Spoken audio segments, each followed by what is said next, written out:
Hello, Crime Squad listeners. Welcome to episode 2 of Crime Squad Podcast. I want to thank you for joining me on this journey. In this episode, I'm going to tell you about a case from my hometown of London, Ontario. The case happens to be one of the city's coldest. It has been unsolved for 67 years. It's the story of Susan Cadieux, tragically taken from a church schoolyard while playing with her brothers and a neighborhood friend. I have known about this case for a long time, and I completed the majority of my research in 2020. Most recently, on January 11th, CBC News released an article about a local amateur detective group who was investigating Susan's case. This makes me so hopeful for the Cadieux family. I really hope that by putting out this episode, combined with the local group trying to find answers, we will reach someone somewhere who knows something about this case. If something sticks out to you, please contact Crime Stoppers London or London Police. I do also have to tell you this episode contains information about violence against a child, including mention of sexual assault. While I don't get into gratuitous detail, I just want to provide full disclosure. Okay, let's get into Susan's case.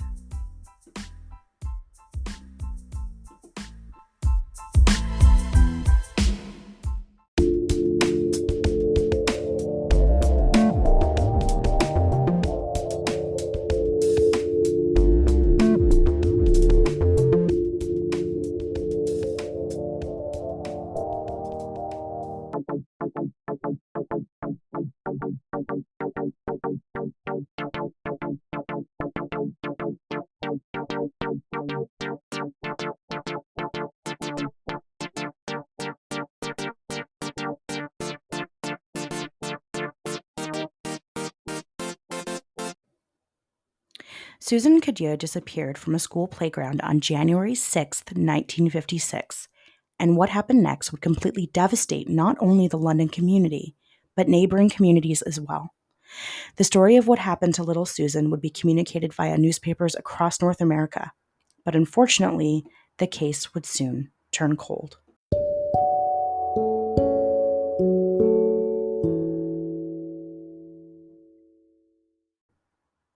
If you're from Southern Ontario, chances are you probably at least know of the City of London. Located west of Toronto, it is home to Western University, Fanshawe College, tons of walking and biking trails, and so much more. It's the city I've called home my entire life. When you live in the same city growing up, I think it's hard to see it the way outsiders do. As an insider, I'm privy to knowledge that comes with the territory. I've watched the city grow and change over the last couple of decades, and I know the neighborhoods to stay away from. I also know the places that are forever marked with tragedy. 609 William Street is one of those places. It's where the body of young Susan Cadieux was found on January 7th, 1956. Susan Cadieux was born December 21st, 1950, to parents Walter and Gabrielle. She also had two brothers, Michael and Patrick. In 1956, the family lived in London on York Street, directly across from St. Mary's Roman Catholic Church, which doubled as a Catholic elementary school. It was a convenient location because the Cadieux family attended the church for services. Michael and Patrick, Susan's brothers, were students at St. Mary's, and I can only imagine how excited Susan must have been to be starting kindergarten there in the fall of 1956. Susan has been described as being a bright, cheerful, friendly child. She was not shy like some children are, and even at her young age, she knew all of the priests from St. Mary's by name. She would often greet them when she saw them. The photos I was able to obtain of Susan are from old and archived newspaper articles that covered the case when it broke. In one of these photos, she looks to be around the age of 5. I'll post the picture on my Instagram so you can see the pictures and remember this darling little girl. Looking at the photograph of Susan, I first notice her sweet smile. She appears to be small in stature with a head of curly brown hair. Her eyes look kind and curious about the world around her. As I sit and take in the beauty and innocence of this child, I wonder what she would be doing today. She would be 73 years old this year. Would she be a grandmother? A great-grandmother? Sadly, we will never know.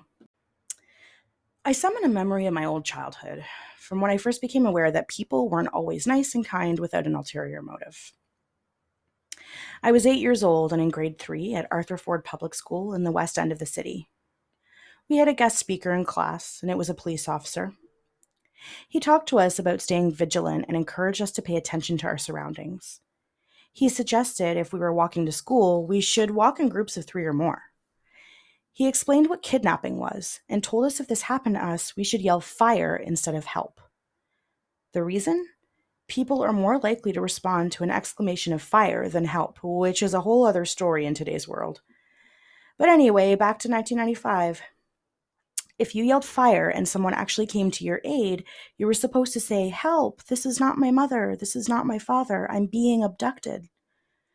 I guess the theory there was that a child would not typically know those words, so it was more likely to ring true and have someone intervene or call the police.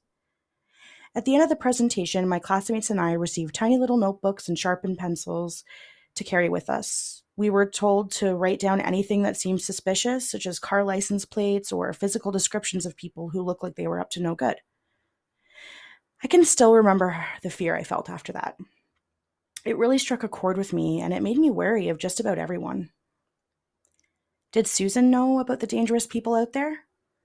Or perhaps there was no danger to worry about in 1956 London, especially not in the evening in the schoolyard of a Roman Catholic church steps away from the home you share with your parents. This brings us to Friday, January 6, 1956.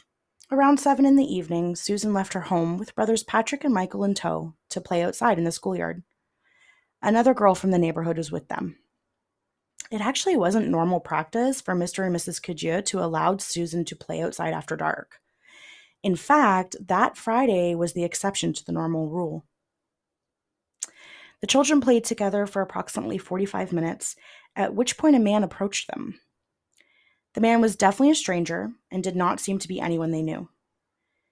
Little did anyone know this stranger would forever alter the lives of the Cadieux family. The man sparked up a conversation and was talking mostly to Susan, as recollected by her brothers in a later police interview. Michael reported to police that he was confused because when the man said where he lived, he motioned to York Street, but he verbally said he lived on King Street. Now, King Street is in close proximity to York Street, but it's the opposite direction. Perhaps this means nothing, but Michael definitely found it odd. As the man continued to chat with the children, focusing mostly on Susan, he actually said he had an appointment with a Father O'Rourke at 9 o'clock that evening. From what I read in the Globe and Mail, Father O'Rourke was a well-known priest in London. And as a reminder, Susan also knew the names of all the priests at St. Mary's. So this statement would have solidified for her that there was probably nothing to worry about. What followed was a sequence of events that nobody could have predicted.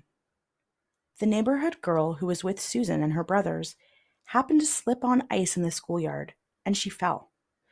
Michael and Patrick rushed to her aid, and in this split second, Susan yelled to them that the man had something to show her. And just like that, she was gone. The man had completely taken advantage of the distraction that led Susan away without any opposition. When they realized what happened, Michael and Patrick immediately ran home to tell their parents. It was unthinkable, and the question on everyone's mind remained, where was Susan? At the start of the investigation, police enlisted the help of a sketch artist. I'll post links on my social media page so you can take a look. It's a full body sketch, and I obtained it from the London Police website. I don't know if it's because I know the story of what happened or if it's truly unsettling, but the drawing gives me chills. Not full body chills, but just a very uneasy feeling. I'll describe it here. So the man in the sketch is approximately 6 feet tall. The description according to London Police is as follows. He is tall and slim and wearing a light brown overcoat. He is Caucasian and approximately 30 to 40 years old. Although the jacket in the drawing is depicted as being buttoned, London Police actually indicate the jacket was unbuttoned. On the man's feet are a pair of black unbuckled galoshes, and they flapped openly. He's also wearing a dark Russian-style or army-style hat with ear flaps. Now, I'll summarize the series of events that occurred after the Cadieux family sought police's assistance. So here are the facts. London police were involved in a search by 9:30 that same evening. As the search wore on, the local residents and community members got involved. Within several hours, news outlets reported that hundreds of people had joined the hunt for little Susan. By 3 o'clock in the morning, the search was called off and it was going to resume at 9 a.m. on Saturday, January 7th. Now, interestingly enough, on Saturday, January 7th, at around 10 a.m., the family received a phone call. It was a woman on the line, and the woman was sobbing, and she said, quote, "Perhaps I should phone the police. I have information." The phone went dead. She'd hung up, and the call was unable to be traced. Just a few minutes after that phone call, volunteer searchers resuming the search Saturday morning found Susan's lifeless body. The worst had been confirmed. Little Susan wasn't coming home. She was found on her back along the railroad tracks at the corner of Central Ave at William Street. For people not familiar with the area, it's about 9 blocks away from her home. One of Susan's arms was slung across the tracks. She did not appear to have been assaulted in any way. She was fully clothed, although her mittens were a foot or two away.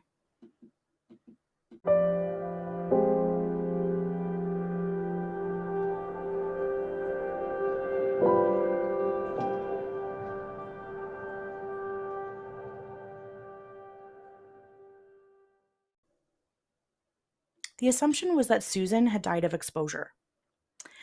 One of the ambulance drivers who attended to her body said it was not completely frozen, which indicated she had not been out there from the time of her disappearance. However, the theory from police as of Monday, January 9th, was that she had wandered blindly to that location and fallen into the snow face first, then in a final act turned onto her back. Tears were frozen to her face. Results from the autopsy revealed little Susan had, in fact, been sexually assaulted. This was absolutely devastating information, especially in 1956 London. Susan's time of death was determined to be sometime after 7 a.m. on January 7th. Searchers had searched that very area during the overnight search, and workers in the railway yard began their shifts early in the morning, and nobody had seen her body. So this could mean that the attacker actually kept Susan for close to 10 hours before her death. Detectives worked around the clock to try and capture the man responsible for such a horrific act against such a young and innocent child. Police began their investigation. Police chief at the time, a gentleman by the name of A.E. Knight, is quoted in the Ottawa Citizen as saying, "We're going to keep working on this thing until we break it." It's this sentence that breaks my heart, because here we are 67 years later without justice for Susan. And it wasn't for lack of trying. The amount of archive articles on this case is staggering. Police tactics included searching the neighborhood, and plainclothes detectives even attended Susan's funeral. They believed it was possible the man would be in attendance, which was not unusual in sex cases. The same Father O'Rourke mentioned by the man who took Susan was the priest who presided over her funeral. When Father O'Rourke brought up, quote, sex deviance in his sermon, a woman burst into tears and fled the church. Detectives tried to follow up on this lead, wondering if it had anything to do with the phone call received from that woman at 10 a.m. to the Cadieux family the day after Susan had gone missing. I actually haven't been able to find anything else in relation to this, so that remains a mystery. The Globe and Mail reports on February 21st, 1956, that a 53-year-old London man was cleared of any wrongdoing. Police actually held him in Montreal, where he was arrested with a sketch of the area where Susan was found in his possession. Police did not believe he was in London at the time of the crime, and he did not resemble the police sketch of the suspect, so he was subsequently released. It's just such a strange coincidence that he would have that sketch, and I wish there was more documented related to this fact. Now, the Gazette published a story on Friday, January 13th. The title of the article read, "City Man Claims He Killed Girl." So, the facts on this one: a man named Marcel was arrested in Montreal after he made statements that he was responsible for Susan's death. It was reported he not only provided information, but resembled the police sketch created from Patrick and Michael's description of the man. Now, the police interrogated him for 2 hours, but I was unable to find any other media surrounding what outcome it was. I mean, obviously, we can deduce that if the case is still open and unsolved, then he must have been released without charges at some point. Based on some of the things I've researched, I personally believe Susan was a victim of circumstance. Early reports from police focus on the perpetrator being someone who actually lived in the neighborhood.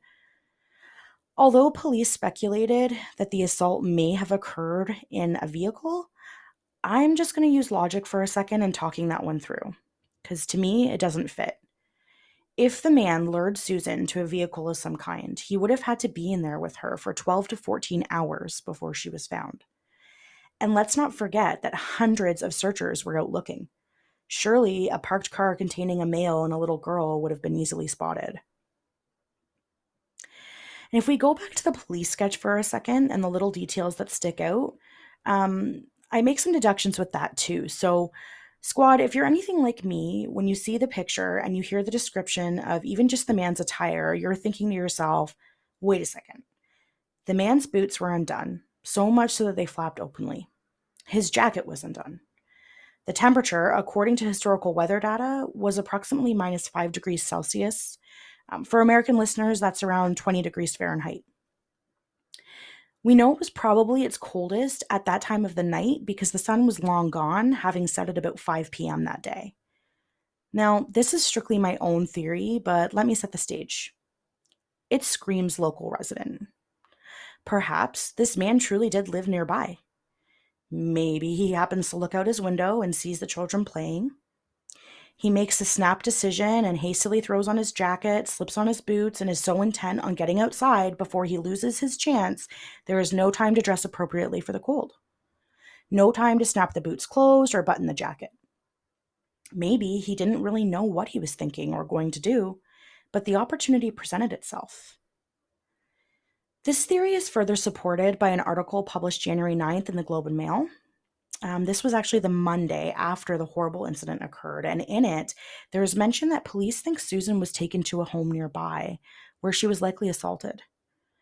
Police speculated that Susan may have become hysterical at the residence, prompting the man to release her into the cold night, and she then wandered aimlessly. Police also said the assault may have occurred at a residence in the William Street to Pall Mall Street area.